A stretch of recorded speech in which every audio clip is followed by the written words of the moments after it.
Hello बच्चों, good morning.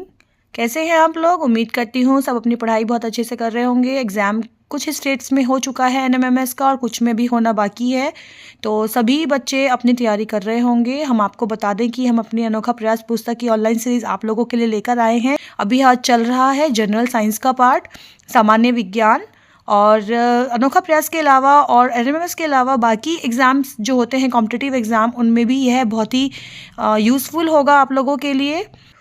और बच्चों, इसके पहले 2 भाग क्वेश्चन नंबर 60 तक के हम आपके लिए ऑलरेडी लेके आ चुके हैं। आज हम स्टार्ट कर रहे हैं क्वेश्चन नंबर 61 से। तो चलिए शुरू करते हैं अपनी आज की वीडियो को क्वेश्चन नंबर 61 के साथ। क्वेश्चन नंबर 61 है, सीएनजी का पूरा नाम क्या है? तो इसका पूरा नाम है compressed natural gas. C for compressed, N for natural and G for gas. Next question है बच्चों, ओएनजीसी का पूरा नाम क्या है? तो oil and natural gas corporation. क्या है इसका नाम? Oil and natural gas corporation.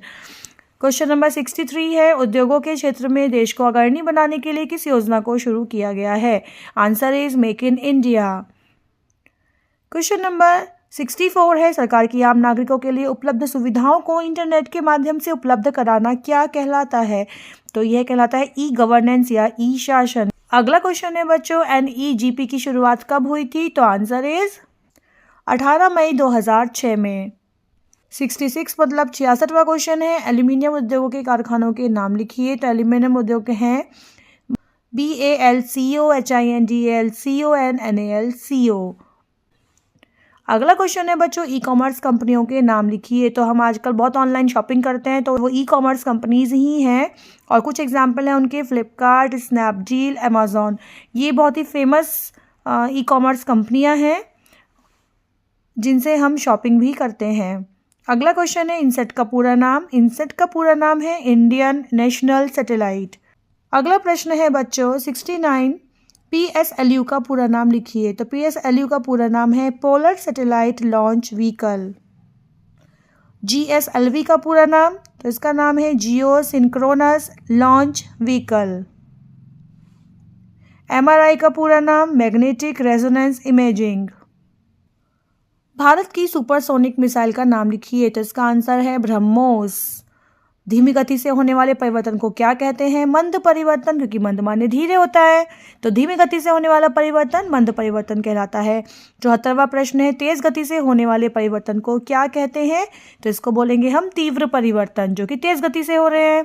अगला क्वेश्चन है बच्चों, उपयोगी तथा लाभदायक परिवर्तन को क्या कहते हैं? तो उसको बोलते हैं अनुकूल परिवर्तन। अनुकूल मतलब जो हमारे लिए उपयोगी है, हमारे लिए लाभदायक है, हमारे फेवर में है, उसको बोलेंगे अनुकूल।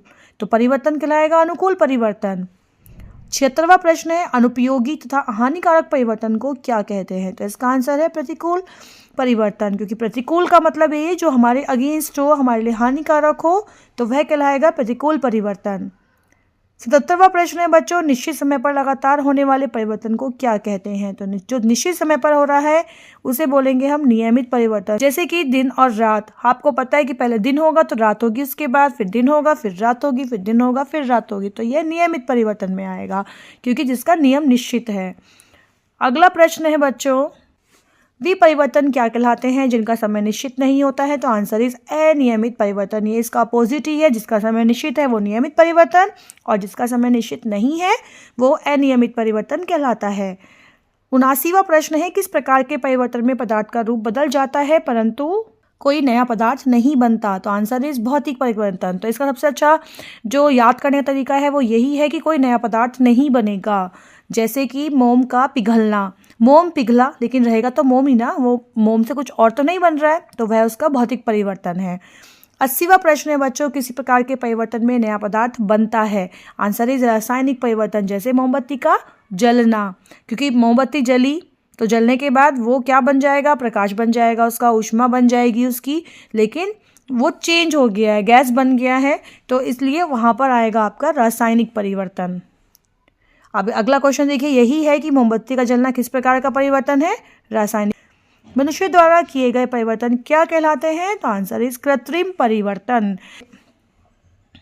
हम आपको बता दें कि अगर कहीं भी कृत्रिम शब्द का प्रयोग किया गया है, इसका मतलब वह कार्य मनुष्य के द्वारा किया गया है, वह कार्य भगवान के द्वारा प्राकृतिक रूप से हमें नहीं दिया गया है। और प्राकृतिक शब्द का मतलब होता है जो नेचर ने हमको दिया है। तो दो शब्द हैं ये, कृत्रिम और प्राकृतिक। कृत्रिम मतलब जो मनुष्य के द्वारा है और प्राकृतिक मतलब जो हमें नेचर ने स्वतः दिया है। ऐसे परिवर्तन को क्या कहते हैं जिन पर अपना नियंत्रण होता है? तो आंसर इज नियंत्रित परिवर्तन। नियंत्रण अपना है तो नियंत्रित है, मतलब हमारे कंट्रोल में है, और जो हमारे कंट्रोल में नहीं है वो है अनियंत्रित परिवर्तन। आप इनको कंपेयर करके याद करेंगे तो आपको अच्छे से याद भी रहेंगे, लॉन्ग टाइम तक याद रहेंगे और समझ में भी आ जाएंगे। चलिए 84वां प्रश्न है, उन परिवर्तनों को क्या कहते हैं जिनकी प्रक्रिया अत्यंत जटिल होती है? तो जटिल इसमें शब्द खुद ही आ गया है, तो आंसर इज जटिल परिवर्तन। 85वां प्रश्न है बच्चों, चीनी के जलने से प्राप्त ठोस काले पदार्थ को क्या कहते हैं? तो answer is sugar, charcoal, caramel. 86वां प्रश्न है बच्चों, लोहे में जंग किसकी उपस्थिति में लगता है? तो आंसर इज ऑक्सीजन व नमी की उपस्थिति में, क्योंकि जो लोहा होता है वह ऑक्सीजन के साथ मिलकर बनाता है आयरन ऑक्साइड, तो इसलिए ऑक्सीजन की उपस्थिति अवश्य होती है और नमी की भी उपस्थिति आवश्यक होती है। 87वां प्रश्न है, दो या दो से अधिक पदार्थों का एक दूसरे के संपर्क में आने के कारण होने वाले परिवर्तन को क्या कहते हैं? तो आंसर इज क्रिया प्रतिक्रिया। 88वां प्रश्न है बच्चों, कौन सा परिवर्तन सामान्यतः उत्क्रमणीय होता है? तो आंसर इज भौतिक परिवर्तन। उत्क्रमणीय बच्चों वे प्रक्रियाएं होती हैं जो दोनों दिशाओं में होती हैं, जैसे इस तरह से भी होंगी और इस तरह से भी होंगी, ये होंगी अनुत्क्रमणीय। और जो एक ही दिशा में होती है इस तरह से, वो होता है अनुत्क्रमणीय। जैसे अगर हमने गुब्बारा फुलाया तो गुब्बारा फुला के कैसा हो गया? इतना मोटा हो गया। हमने इसकी हवा निकाल दी तो ये छोटा सा हो गया। हमने इसमें फिर से हवा डाल दी तो ये फिर से गुब्बारा फूल के मोटा हो गया। तो ये उत्क्रमणीय है कि हमने फुलाया, हवा भरी तो मोटा हो गया, हवा निकाल दी तो छोटा हो गया, भर दी फिर मोटा हो गया, निकाल दी फिर छोटा हो गया। तो ये उत्क्रमणीय है कि इसको हम पुरानी अवस्था में प्राप्त कर सकते हैं। तो ये परिवर्तन वैसे होते हैं भौतिक परिवर्तन, क्योंकि इसमें कोई नया पदार्थ नहीं बनता है। रहेगा तो वो गुब्बारा ही ना, रहेगा तो बलून ही ना वो, तो इसलिए वह भौतिक परिवर्तन है। और अगर हम रासायनिक परिवर्तन की, अनुत्क्रमणीय परिवर्तन की बात करते हैं, तो अनुत्क्रमणीय होता है जिसमें हम पुरानी अवस्था में किसी भी चीज़ को प्राप्त नहीं कर सकते। जैसे हमने एक बर्तन में दूध लिया, हमने उसमें दही जमाई और ये हमारी दही बन गई, ठीक है। तो क्या इस दही से हम वापस दूध बना सकते हैं? नहीं बना सकते। तो इसका मतलब यह एक ही दिशा में होने वाला परिवर्तन है, दोनों दिशाओं में नहीं हो सकता है।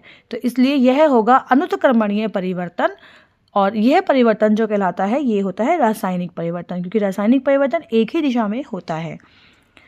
तो इस तरह से आपका 89वां प्रश्न भी इसमें कवर हो गया है। कौन सा परिवर्तन सामान्यतः अनुत्क्रमणीय होता है? तो आंसर इज रासायनिक परिवर्तन। 90 क्वेश्चन है बच्चों, ग्लूकोज का जल में घुलना कौन सा परिवर्तन है? तो आंसर इज भौतिक परिवर्तन, क्योंकि ग्लूकोज जल में घुल रही है, उसकी कोई और चेंज उसके अंदर नहीं हो रहा है। तो इस तरह से आज के 30 प्रश्न यहीं पर समाप्त होते हैं।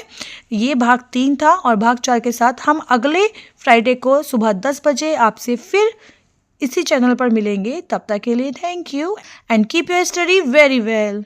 धन्यवाद।